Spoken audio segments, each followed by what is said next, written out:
হজ ফরজ হয়েছে এরকম অনেকে নিয়ত এবং প্রস্তুতি থাকা সত্ত্বেও বিধিনিষেধ ও নিয়ম কানুনের বেড়াজালে পড়ে হজে যেতে পারছেন না। এমত অবস্থায় যদি তারা মারা যান তাহলে কি হজ না করার গুনাহে গুনাহগার হবেন?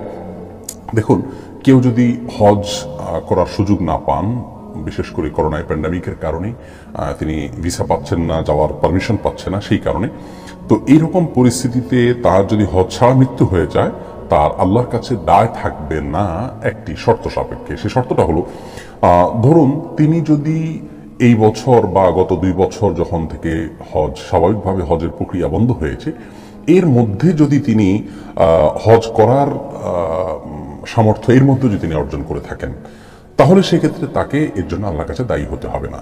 ধরুন গত বছর তিনি হজ করার মতো অর্থের মালিক হয়েছেন, তার জীবনের আগে হজের মৌসুমে হজ করার মতো সামর্থ্য ছিল না, অথবা তার আগের বছর ছিল, তার আগে ছিল না, অর্থাৎ করোনা আসার পর হজ করবার মতো আর্থিক সঙ্গতি হয়েছে, তার আগে তার আর্থিক সঙ্গতি ছিল না। এরকম যদি হয় তাহলে এই ব্যক্তির আর্থিক সঙ্গতি আসার পর তিনি হজের যাওয়ার সুযোগটা পেলেন না, ভিসা এবং অন্যান্য যে বিষয়গুলো আছে সেগুলো না থাকার কারণে, এরকম ব্যক্তির জন্য আল্লাহর কাছে কোনো দায় থাকবে না তিনি হজ না করে মৃত্যুবরণ করলে। কারণ তার হজ আসলে ফরজই হয়নি, কারণ এর আগে তো জীবনে হজ করার সামর্থ্য ছিলই না।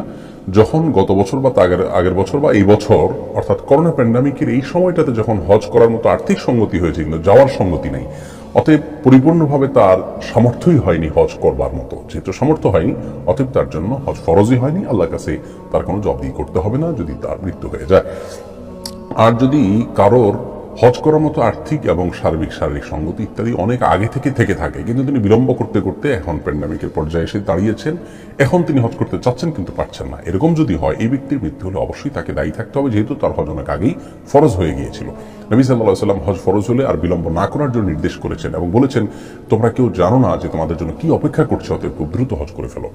এরকম পরিস্থিতিতে উচিত হবে এই ব্যক্তির, যার অনেক আগে থেকে হজ করার সামর্থ্য হয়েছিল কিন্তু তিনি করেননি, বিলম্ব করতে করতে করোনা চলে এসছে, প্যান্ডামিক চলে এসছে, এই মুহূর্তে এই পর্যায়ে দাঁড়িয়ে তার উচিত হবে পরিবার লোকদেরকে ওসিয়ত করা, যদি আমার মৃত্যু হয়ে যায় হজ করা ছাড়া, তাহলে সেক্ষেত্রে আমার এই সম্পদ দিয়ে তোমরা বদলি হজের ব্যবস্থা করবে।